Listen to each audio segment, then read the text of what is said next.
All right, Felix, this is one of my favorite topics of all time. Influencers sometimes come in a second, sometimes they come in a lifetime. My first influencer that I really can remember was my grandfather.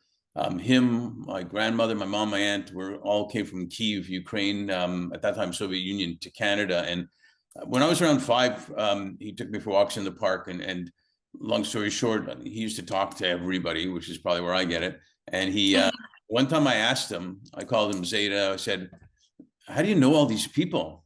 And he told me, "Well, one day that guy over there, I smiled at him, and he came over to me and smiled at me, and we started talking, and I learned from him. And then someone else saw us having a good time like that and chatting, and came over, et cetera, et cetera."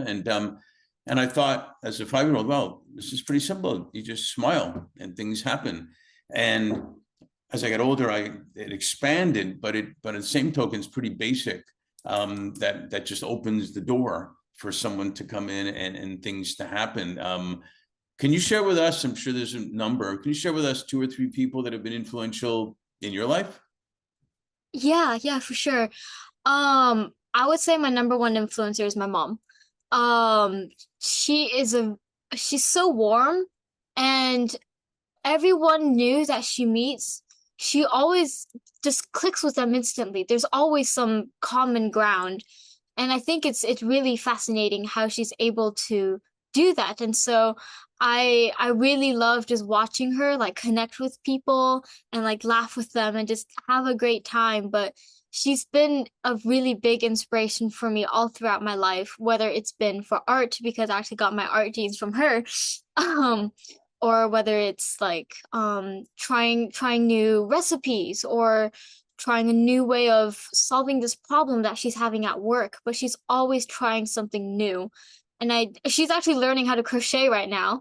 Um, but it's just she's just always learning, and I think that's so important to always be learning, no matter what age you're at. And just always just trying to do new things, just trying out new ways of maybe like drawing something or a new technique Mm-hmm. that can really just open up so many other pathways, which is really incredible. So my mom is my biggest influencer.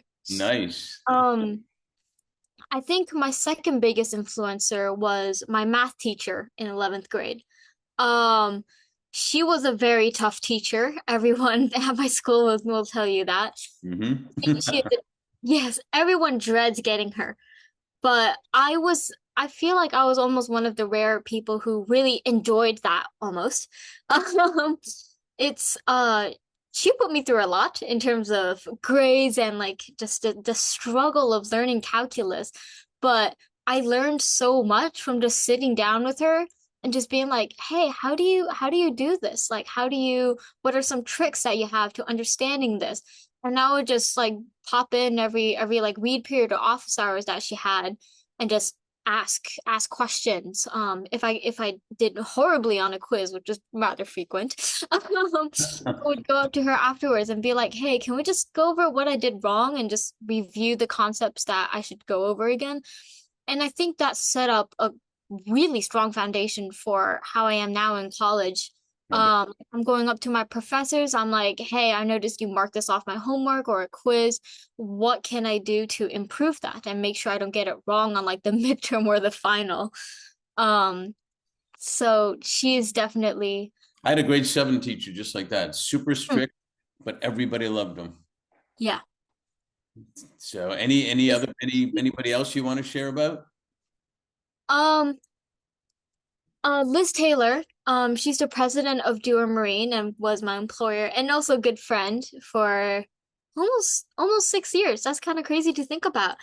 But um, she was the one that really sort of nurtured my love for engineering because I've always loved being a hands-on person, but that never really came to fruition in like in any sort of tangible way until I met her and I started talking to her.